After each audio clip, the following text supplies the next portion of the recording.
Depuis l'hôtel 01 au coin des rues René-Lévesque et Saint-Laurent à Montréal, bienvenue à l'Atelier Z. Aujourd'hui, on traite du sujet « Femmes en affaires ». Mais quelle affaire? Et pour parler du sujet, on reçoit Madame Marie Caron de Femmes et Sort.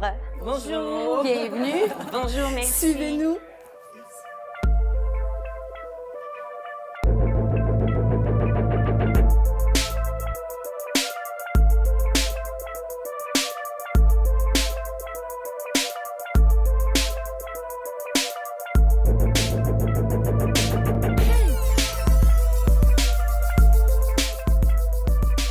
De retour dans l'Atelier Z, on est accompagné de Madame Marie Caron de Femmes et Sort. Vous êtes vice-présidente au CA. Bienvenue. Merci. Et puis, j'aimerais savoir ce qu'est Femmes et Sort et son mandat. Femmes et Sœurs, c'est le seul fonds d'investissement qui est dédié à l'entrepreneuriat féminin au Québec.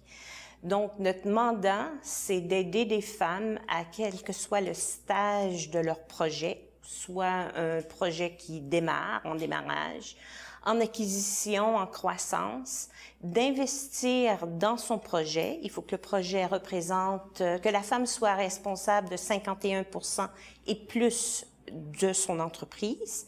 Et nous, chez Femmes et Sœurs, on va la financer basée sur les principes de financement d'entreprise, c'est-à-dire elle doit répondre à certains critères pour nous permettre effectivement de lui offrir les sous qui vont lui permettre d'avancer, de créer des emplois, puis de permettre à l'économie locale, je fais partie de Femmes et Sœurs Montréal, donc de permettre à Montréal de croître avec l'économie locale féminin. Mais Madame Caron, en plus d'être présidente du CA de Femmes et Sœurs Montréal, vous êtes aussi chef d'entreprise. Puis je pense que c'est important d'entrée de jeu que vous nous parliez un petit peu de votre parcours. Bon, moi, j'ai un parcours un peu atypique. J'ai passé un peu plus de 25 ans de ma carrière en technologie de l'information. Donc, un parcours où on retrouve beaucoup moins de femmes pour toutes sortes de raisons que vous connaissez par rapport au fait qu'on a souvent voyagé, se déplacer avec la famille, les enfants. Alors, j'ai fait 25 ans dans des grandes entreprises comme SAP, IBM et différentes autres entreprises. Et j'ai choisi l'année passée de m'investir dans une entreprise. Ma fille a grandi, les enfants sont placés et j'ai dit c'est ma chance à ce moment-là de partir mon organisation. Donc, avec une collègue de longue date, une ancienne collègue avec qui j'ai travaillé il y a 25 ans, une grande amie. On a parti une entreprise qui s'appelle Return on Meetings, qui est une compagnie qui développe une application. On est à la phase de prototypage qui vise à minimiser et à optimiser les meetings en entreprise, sachant qu'il y a beaucoup de temps qui est passé en meeting, il y a beaucoup de temps qui est perdu en meeting, et comme ça représente des milliards de dollars à l'échelle canadienne, on pense qu'on va pouvoir améliorer ça et permettre de faire plus avec moins. Je trouve ça le fun ce qu'on entend parce que c'est très progressiste comme produit et service. Absolument, absolument, parce qu'on sait que dans le monde des affaires, les gens connaissent les bonnes règles pour faire un meeting efficace. Tout le monde les connaît, on a à peu près tous suivi des cours pour avoir un meeting efficace, mais les gens n'appliquent pas les grandes règles. Alors nous, avec la nouvelle technologie, on croit qu'avec des outils comme le téléphone intelligent, comme les outils qui permettent même au niveau sensoriel, de définir si effectivement les gens sont satisfaits dans le cadre d'un meeting, de voir comment on peut optimiser ce temps-là. Et surtout, je vous dirais de définir si il y a tellement de meetings, on parle de 11 millions de meetings par jour aux États-Unis. Ah ouais, alors, de voir si effectivement le meeting est la bonne démarche avant même de définir si on doit avoir un meeting. Fait que là, vous nous montrez que pour être en affaires, il faut avoir une bonne idée d'affaires. C'est une question de timing. Puis c'est une question de timing aussi dans la vie. Moi, j'ai entendu là que vos enfants ont grandi. Puis plus ça change, plus ça c'est pareil. La famille, l'éducation, le couple, c'est souvent la responsabilité des femmes. Puis ça nous freine. Est-ce que vous avez remarqué ça à travers Femmes et Sœurs? Il y a quand même des obstacles à être une femme en affaires. Il y a des obstacles obstacle, mais ça fait partie, je pense que la femme a la capacité de se créer un réseau autour d'elle, un réseau personnel, donc elle se fait aider par sa famille, par son conjoint, par les gens autour d'elle, mais aussi un réseau plus global, une avocate, un avocat, un comptable qui peut l'aider dans son organisation. Puis, au niveau du comité d'investissement de Femmes et Sœurs, un des critères qui permet de faire du financement, c'est de définir effectivement, s'assurer que le tissu autour de cette personne-là va lui permettre de se lancer comme elle le souhaite et réussir. Et je pense que les femmes ont la capacité de faire ça. C'est important que l'entourage soit complice. Oui, parce de que cette c'est beaucoup de aventure. sacrifices aussi pour la femme. Elle se fait beaucoup critiquer si elle décide de prévaloir sa carrière plus que la famille. Là, on rentre dans les critiques. Quel genre de femme est-on? Pourquoi la société devrait encourager plus de femmes en affaires? Mais moi, je vous dirais que les femmes apportent autre chose dans les organisations, que ce soit au niveau d'un conseil d'administration ou même à un plus haut poste dans une organisation. C'est prouvé par des grandes études américaines que une femme va focuser, j'aime pas le terme, sur les bonnes choses, c'est-à-dire va se focuser sur le succès et passera pas par 4 chemins pour arriver à faire ce qui doit être fait pour amener de la valeur à l'organisation. Donc, une femme va amener de la valeur aussi sur un conseil d'administration. On sait que les 20 organisations les mieux cotées à la bourse actuellement sont des organisations qui ont le plus de femmes sur leur conseil d'administration. Alors que celles qui sont, c'est un des critères quand on regarde celles qui le sont le moins, ont moins de femmes sur leur conseil d'administration. Et ça, c'est une valeur qui est importante et... Puis c'est important de le dire. C'est des vrais chiffres. C'est des vrais chiffres, ça. Donc, c'est des études qui existent. Les chiffres mentent pas. Oui, oui. Alors, c'est important d'inclure les femmes. Fait qu'on revient encore à célébrer la diversité et avoir des femmes, que ce soit sur son conseil d'administration ou dans le paysage économique du Québec, c'est un plus. Oui, parce que les femmes représentent maintenant au Québec presque de 20% des entreprises qui roulent au Québec, donc ils amènent quand même un apport important au niveau de l'avancement économique et créent des emplois, ça crée des emplois. Moi, je retourne un petit peu, puis on n'a pas besoin de retourner très loin en arrière. Je suis pas née au Québec, mais j'ai des grands-mères, des arrière-grands-mères de mes copines qui pouvaient même pas ouvrir un compte de banque il y a pas longtemps. Ouais. Là. Et puis maintenant, on parle de femmes en affaires qui se démarquent, puis qui créent des entreprises qui font la force économique de la province. Comment on peut expliquer un avancement aussi rapide? Je dirais que on a bénéficié au Québec de l'immigration, où la femme immigrante est une femme qui arrive avec moins de limites. C'est drôle comment je l'approche, mais ayant vécu toutes sortes de choses, d'autres réalités. Elles arrivent ici, ont moins peur de se lancer. Puis elles arrivent ici souvent avec des rêves qu'elles pouvaient pas réaliser dans leur pays d'origine. Voilà. Fait que vous sentez que ça a été vraiment un facteur d'influence? Oui. Ben, si vous regardez un petit peu les femmes qui font la différence, je regarde sur le conseil d'administration de Femmes et Sœurs. On a Femmes et Sœurs Montréal. Il y en a 17 autour. Donc, autour de Femmes et Sœurs, on en a au Saguenay, on en a un peu partout, Montérégie, Laval. Et on a un organisme central qui s'appelle Femmes et Sœurs, donc le réseau Femmes et Sœurs. Et sur ce réseau-là, on a des ambassadrices de Femmes et Sœurs qui sont des femmes qui ont réussi et qui amènent un peu de coaching, qui amènent la vision, l'engagement, qui amènent le rêve de ces femmes et sœurs-là, de ces femmes qui font partie de tout ça.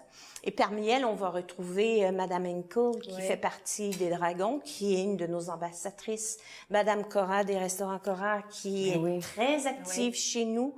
Donc, on en a une, elles sont tous issues d'immigration. Issues d'immigration.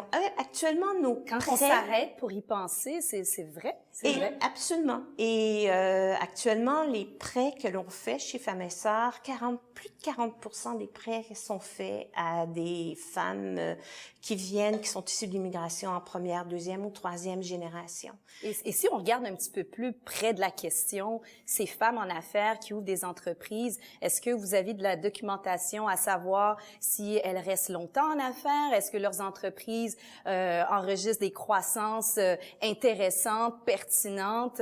Est-ce que vous avez des statistiques là-dessus?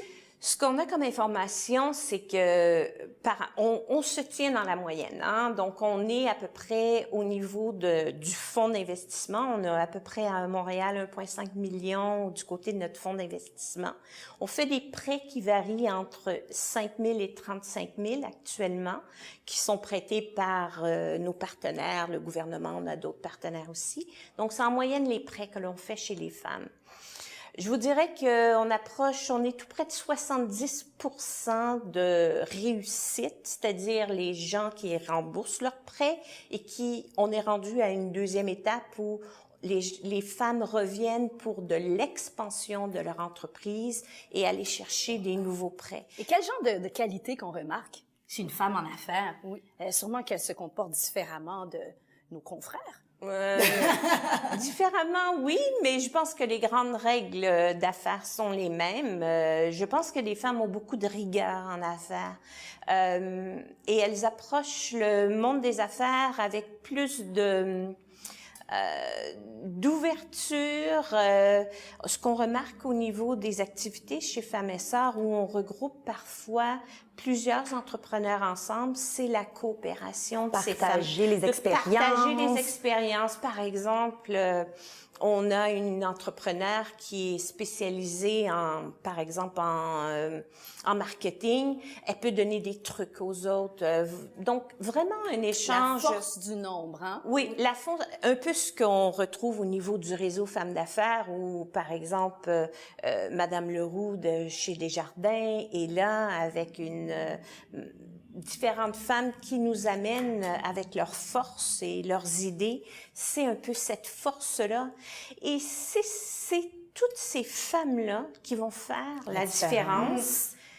Et je pense qu'il faut pas attendre que d'autres la fassent, c'est-à-dire de dire il faut que le gouvernement nous ouvre des choses spéciales. Il faut ouvrir nous-mêmes les portes. Oui. C'est à nous d'ouvrir les portes. Les chemins existent. Femmes et Sœurs est là.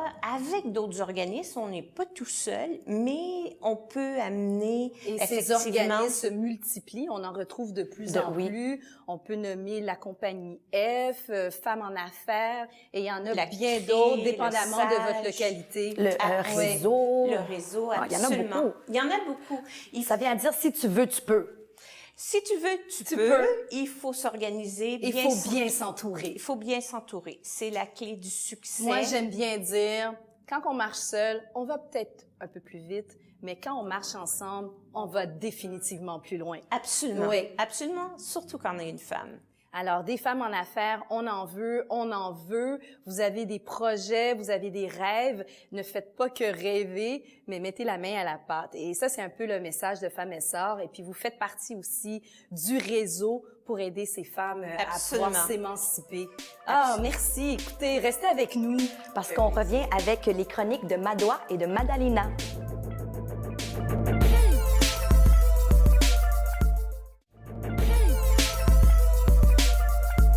Retour dans l'Atelier Z. On est à l'hôtel 01 qui est situé au coin René-Lévesque et Saint-Laurent.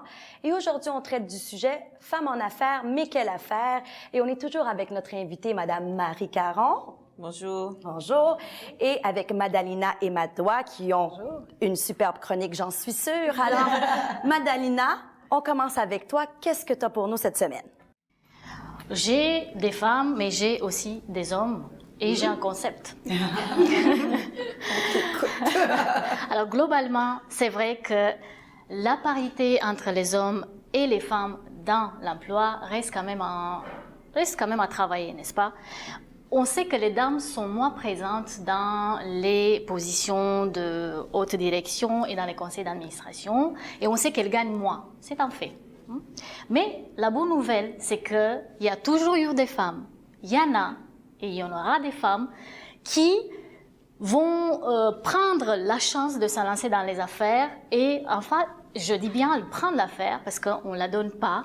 Et donc, en fait, vont voir la chance comme une opportunité d'avancer et comme une compétence qui se développe dans la vie. Alors, selon une enquête de Catalyst de l'année passée, on apprend quoi? On apprend que Québec détient quand même la plus haute proportion des femmes dans les conseils d'administration parmi les 4 les plus grandes provinces canadiennes. Et les femmes occupent plus de sièges dans les conseils d'administration, mais où? Dans le domaine des services, et moi dans le pétrole, le gaz, etc. Donc, des femmes en haute position, donc avec des fonctions de PDG et tout, ça existe, sauf qu'on ne les voit pas trop. Donc, il y a une question de visibilité. Et prenons l'exemple du quotidien. On a mentionné tout à l'heure Cora, Madame Cora Souflidou. Alors, elle est née en Gaspésie, d'une famille modeste, mais qu'est-ce qu'on peut retenir de son parcours de vie? On peut retenir qu'à un moment donné dans la vie, on réoriente le chemin et donc on fait des choix. Mais on fait des choix en assumant à la fois les faiblesses et les forces. Et elle l'a fait à la quarantaine quand, divorcée avec 3 enfants, elle décide de se lancer dans la restauration. Un deuxième exemple que je voulais partager avec vous, c'est le port de Montréal. On est toutes passées au moins une fois par là. Et vous savez qui est la tête de l'administration portuaire de Montréal? Une femme. Évidemment, une femme. Mais quelle femme? C'est la première femme à voir arriver là. Donc c'est Madame Sylvie Vachon. Et il faut dire que son parcours, il est plutôt de carrière, puisqu'elle a passé 20 ans. Et elle sait quand même, elle se sent comme un poisson dans l'eau.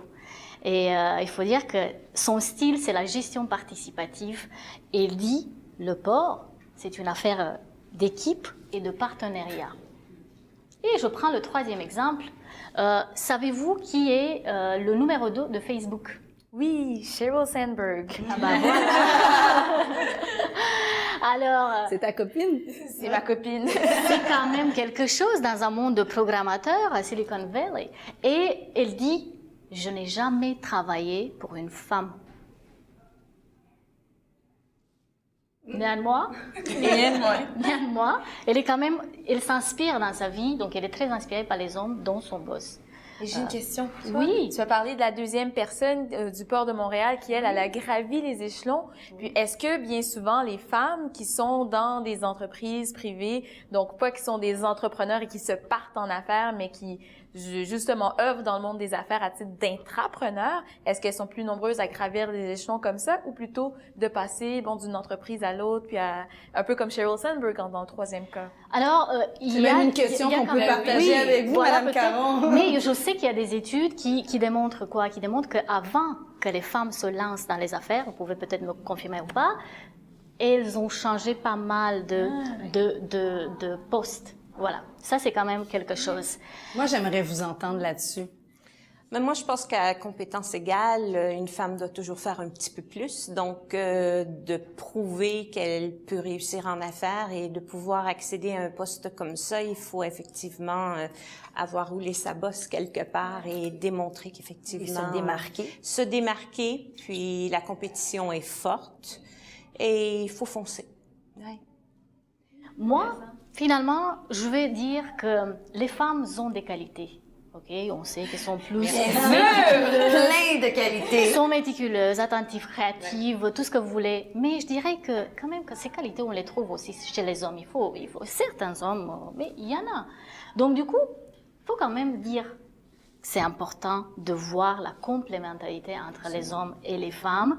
Et au lieu de voir juste les comportements des uns et des autres, regardons l'ensemble et prenons Trudy Bourgeois, un auteur qui dit non. Regardez le leadership hybride. Donc, prenez des comportements positifs des femmes, des hommes, et voilà, on va avoir une manière de mener les affaires, pour ainsi dire. Et donc, exactement. Et c'est quand même important parce qu'aujourd'hui, le monde des affaires change. Le leadership n'est plus le même. On n'a plus besoin d'un manager comme boss. On a besoin de quelqu'un qui nous inspire. qui nous attire à côté, qui nous donne envie d'aller au travail, puisqu'aujourd'hui, à l'ère de l'Internet, on travaille de chez soi. Il y a de plus en plus de femmes, de minorités. Il faut composer avec tout cela. Et tout, ça passe par la communication, l'empathie et l'apprentissage continuel des valeurs communes. Alors, je dirais, pas d'avancement social et d'harmonie sans des liens entre les hommes et les femmes, que ce soit dans le milieu professionnel ou dans la vie de tous les jours. Absolument. Absolument. Merci, merci. Merci beaucoup. Madoua, Merci à vous. à ton tour. Mais moi, je vous écoutais parler en première partie. Yamel posait une question à Madame Caron sur la pression, sur la conciliation famille-travail, sur comment est-ce que les femmes sont en mesure d'y parvenir. Donc, moi, c'est l'angle de ma chronique. Est-ce qu'on peut tout avoir? En anglais, souvent, dans des études américaines, on va entendre Can we have it all? Cette question-là va ressurgir assez fréquemment. Puis d'ailleurs, en 2012, il y a un article de fond qui est paru par une Américaine, une femme d'affaires, une femme accomplie dans le milieu politique à Washington, qui s'appelle Anne-Marie Slaughter, qui a dit « Why we can still have it all ». Nous ne pouvons pas tout avoir. Puis qui parle de cette redéfinition du succès. Comment est-ce qu'il faut un peu se redéfinir, puis qu'elle, pas qu'elle jette l'éponge parce que les gens lui ont dit « mais non, tu peux pas écrire ça, surtout pas toi, après être arrivé si loin, puis là, toi, tu quittes ». Est-ce que vraiment tu vas dire aux femmes qui te suivent qu'elles ne peuvent pas tout avoir? Mais en même temps, c'est quoi tout avoir? Aux hommes, on ne leur demande pas est-ce que vous êtes capable autant d'avoir une famille que d'avoir des enfants? De tout concilier. Quand une jeune femme se lance en affaires ou en politique, bien souvent, on va lui demander mais qu'est-ce que tu vas faire, ta famille et tout? Allez-vous vous marier? Êtes-vous à veille d'avoir des enfants? Mais bien souvent, quand un homme, lui, et même une femme qui décide de sacrifier sa maternité pour poursuivre une carrière on va lui poser toutes ces questions-là, mais aux hommes, on va pas lui... Un jeune homme, vers la fin de la trentaine, qui lui se dit, qui se lance en politique et qui a des jeunes enfants, personne ne va lui dire, mais comment est-ce que vous allez pouvoir passer du temps avec votre famille? Est-ce que ce sont des préoccupations qui reviennent souvent chez les femmes qui viennent consulter chez Femmes et Essor? Ça fait partie des éléments qu'on analyse quand on regarde un dossier, effectivement, où on doit tenir compte du tissu entrepreneurial autour de cette personne-là, soit le tissu personnel, c'est-à-dire si elle a de la famille qui vont l'aider dans ses démarches, et aussi au niveau affaires, on sait que les femmes vont devoir s'absenter parfois plus, si l'enfant est malade ou s'il y a des rendez-vous. Alors, il faut vraiment s'assurer que la femme a pensé à ça dans son plan pour pouvoir effectivement réussir et mettre les chances de son côté. Moi, j'ai envie de poser quand même la question, est-ce que, puisque vous parlez de ce tissu autour de la femme, est-ce que l'homme, il est bienvenu à Femmes et Sœurs pour les réunions? Est-ce que c'est que les femmes? Je vous dirais que pour être financé, on accepte des projets où la femme représente 51% du projet, puisque c'est un fonds qui est dédié essentiellement à l'entrepreneuriat. Et que le besoin est là. Et voilà, le besoin est là, il y en a tellement. Dans les débats que vous organisez, je parle aussi Je vous dirais que dans les débats, d'ailleurs, c'est un des débats qu'on va avoir dans une des prochaines réunions, à savoir est-ce qu'on devrait avoir un homme parmi notre un modérateur ou autre. Et actuellement, nous n'en avons pas. Alors, c'est une décision qui a été prise avant que j'arrive. C'est intéressant parce que la mixité doit être encouragée. Oui, ça fait partie d'un des points qui sera discuté au prochain Conseil des noms directs. Vous avez de l'information interne. C'est ce que vous voulez. Mais effectivement, je me permets de vous demander, conjuguer le succès au féminin, est-ce différent de le conjuguer au masculin? Pour une femme, la définition du succès... Je pense que la définition du succès est différente, effectivement, parce que la femme va définir son succès par rapport à ce que j'appelle son milieu, c'est-à-dire, si je réussis, c'est pas à tout contrôler mon milieu, donc que ce soit pas au détriment de ma famille. De ma famille et des gens autour de nous. Donc, c'est très différent de ce qu'un homme va penser, effectivement. Il y a des économistes qui ont dit qui ont jugé que les femmes étaient moins heureuses aujourd'hui qu'elles ne l'étaient dans les années 70. Est-ce que c'est quelque chose aussi que vous voyez? Je dirais pas que ça se traduit jusqu'à ce point-là. En termes, Mais absolus, et même, ça m'intéresse, en termes ces absolus, statistiques-là. puis même par rapport aux hommes, donc c'est par rapport à des études qui ont été faites en 1972, les économistes, j'ai les noms, Betsy Stevenson et Justin Wolfers, donc un homme et une femme, ont évalué que au niveau de l'humeur de la femme, de comment est-ce qu'elle se sentait par rapport à son succès, qu'à un moment donné, la pression est tellement forte que le niveau de bonheur, l'indice de bonheur des femmes en affaires a diminué par rapport à cette époque-là. Donc, est-ce que c'est interne ou est-ce que la pression sociale, est-ce qu'elle est externe? Il y a peut-être un mélange des deux à travers ça. C'est intéressant parce qu'il y a quand même des études qui disent aussi que les femmes attribuent le succès, comme vous avez dit, à l'entourage. Elles disent pas « Ah oui, c'est moi, je suis la meilleure ». C'est toujours parce que j'ai fait avec tel ou tel. Ou... Les collaborations qu'ils ont dû faire pour arriver où ils sont Comment rendus. est-ce qu'elles sont aimées aussi? Parce qu'on a vu qu'il y a une corrélation négative entre le succès et le fait d'être aimé entre un homme et une femme. Il y a une étude de l'Université Columbia à New York qui a été faite là-dessus en 2003 où ce qu'on remplaçait le nom d'une personne en affaires par Howard, un homme, ou Heidi, une femme, et on les décrivait de la même manière. Puis les hommes trouvaient que oui, les deux étaient parfaitement compétents, les gens à qui on a soumis l'étude. Puis ils disaient oui, ben Howard, oui, je l'aime bien, c'est un leader et tout, mais Heidi, je suis pas sûre que j'aimerais ça travailler pour elle. Elle a l'air intransigeante, avec exactement les mêmes caractéristiques, mais simplement Parce que c'est une femme.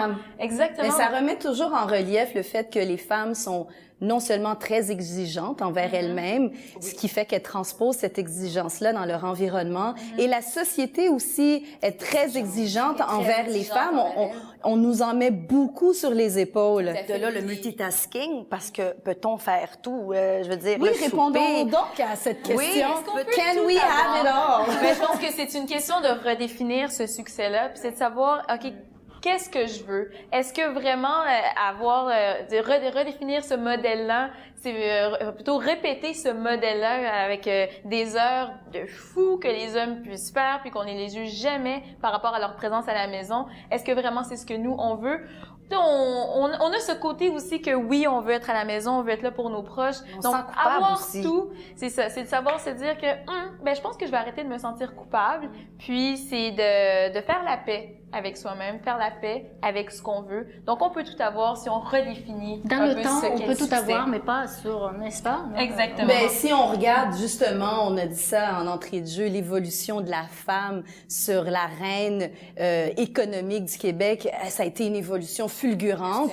Et c'est une évolution qui n'est pas prête de s'arrêter. On est encore amené à se définir et se redéfinir notre place dans la famille, dans la société, Dans les affaires. Exactement. Autrement dit, on a quand même une place. Il faut la faire, notre place. Can we have it all?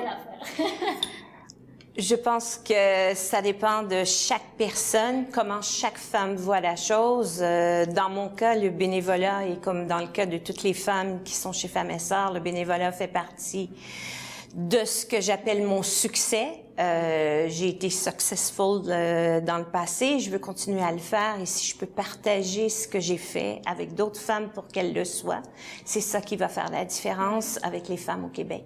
Ben, merci d'avoir pris le temps d'être avec nous Ça me fait aujourd'hui. plaisir. Continuez à partager parce qu'on veut encore plus de femmes en affaires. Et bon succès dans votre nouvelle entreprise. Merci. Et bonne continuation. Merci, mesdames. Et puis nous, on vous revient après la pause avec nos coups de cœur.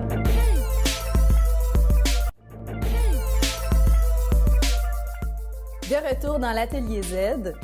Là, c'est le temps de la partie que je préfère le plus, les coups de cœur. Et mon coup de cœur pour cette émission, Femmes en affaires, quelle affaire, c'est le terme « maman-entrepreneur ».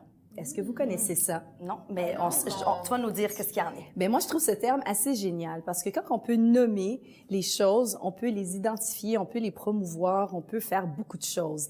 Donc, Maman Entrepreneur, c'est un nom inventé et très actuel qui signifie, en fait, ça englobe toutes les femmes, mères de famille et aussi chefs d'entreprise. C'est intéressant de savoir qu'au Québec, 3 entreprises sur 5 ont été créées par des femmes. Et sur ce chiffre-là, 80% sont des mères. C'est bien ça. Alors, On en fait des enfants. Oui, mais surtout, ce terme-là Utiliser, réutiliser permet d'identifier ce pourcentage de la population qui apporte un si grand apport sur l'arène économique. Alors, c'est mon coup de cœur, les mamans entrepreneurs, un terme à utiliser et réutiliser. Tout à fait. Et toi, Madoua?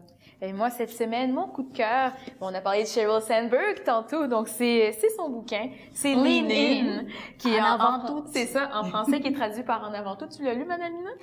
Et un petit peu. Moi, je suis passée à travers il y a quelques temps. En fait, j'ai la version pour jeunes diplômés qui donne, en fait, qui fait le tour de l'ouvrage, mais avec des extraits supplémentaires de témoignages de femmes en affaires et des difficultés qu'elles rencontrent, des perceptions. Puis c'est très intéressant parce que justement, ça parle des biais, de ces différents biais-là dont on n'a pas toujours conscience quand on se lance en affaires ou quand on se lance dans une carrière professionnelle. Puis de les identifier, c'est important parce qu'on ne les répète pas par la suite. Puis on est capable de voir quand les jeunes se lancent ensuite en affaires, de dire non, toi, faudrait que tu sois à la table, assis-toi à la table, pose des questions, arrête de te mettre ces barrières-là internes parce qu'il y en a de nombreuses qui sont internes.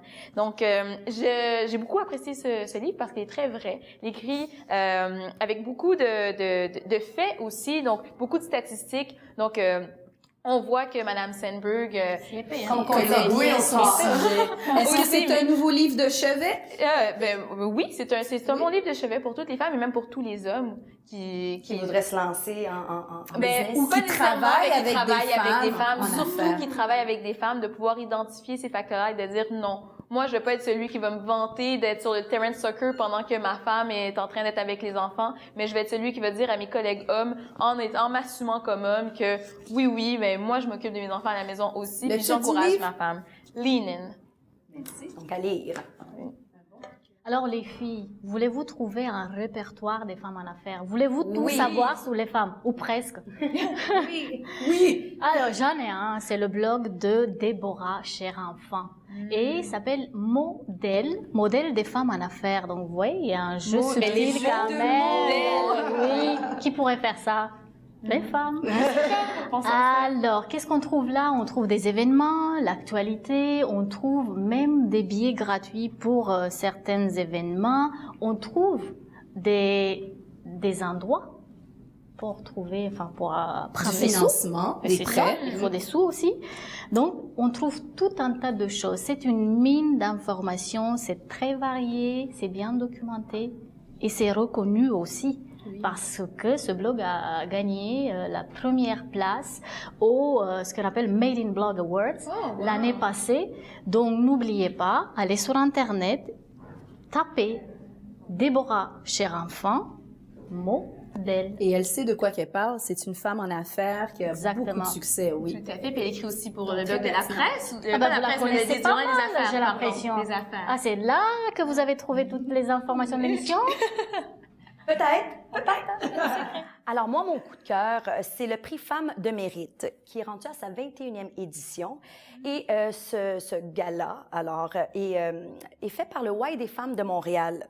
Et puis le Y des femmes de Montréal, depuis 1875, accompagne des milliers de femmes et de filles en travaillant à la prévention de la violence, au développement des compétences, l'estime de soi, l'autonomie, l'épanouissement personnel et contribue à bâtir un avenir meilleur chez les femmes et les filles dans une perspective d'une société qui est juste, où elles ont le pouvoir et la possibilité de participer à la mesure de leurs capacités. Donc, j'ai trouvé ça très, très intéressant parce qu'on voit aussi la liste de toutes les femmes en entrepreneuriat qui ont du succès, qui réussissent. Et je trouve que c'est beau pour la relève, les jeunes enfants, des encourager, de pas avoir peur d'aller dans l'entrepreneuriat, d'avoir les guts, d'avoir le guts d'y aller, de foncer. Comme on dit en chinois. Exactement. Donc, c'est le prix Femmes de mérite, 21e édition. C'est 13 femmes, 13 parcours et 13 sources d'inspiration. Donc, pour plus d'informations, le site. Je dirais que c'est quand même aussi un beau endroit à voir parce que là, on s'occupe bien des femmes. Il y a tout un tas de cours pour le bien-être. C'est là que j'ai découvert le Joya Dance. Non, mais on est bien encadré, puis on se fait pas juger, puis on sent qu'on a une plateforme pour aller de l'avant. Et je trouvais ça très important d'en faire mention. Alors, c'était mon coup de cœur, le prix Femmes émérite, la 21e édition.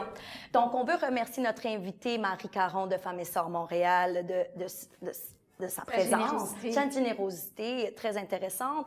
Madoua Madalina, toujours avec vos chroniques fantastiques. Et Yamel. Et puis, ben, nous, ben, on se revoit la semaine prochaine avec plus de sujets d'actualité.